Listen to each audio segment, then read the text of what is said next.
হাত বাড়িয়ে ছুঁই না তোকে, মন বাড়িয়ে ছুঁই। দুইকে আমি এক করি না, এককে করি দুই। হেমের মাঝে শুই না যখন, প্রেমের মাঝে শুই। তুই কেমন করে যাবি? পা বাড়ালি পায়ের ছায়া, আমাকে তুই পাবি।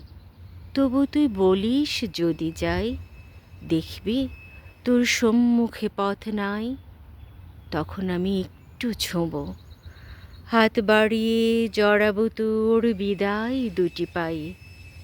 তুই উঠবি আমার নাই, না এর মাঝে বসবো বটে, না এর মাঝে শুব। হাত দিয়ে তো ছুব না মুখ, দুঃখ দিয়ে ছুব। তুই কেমন করে যাবি?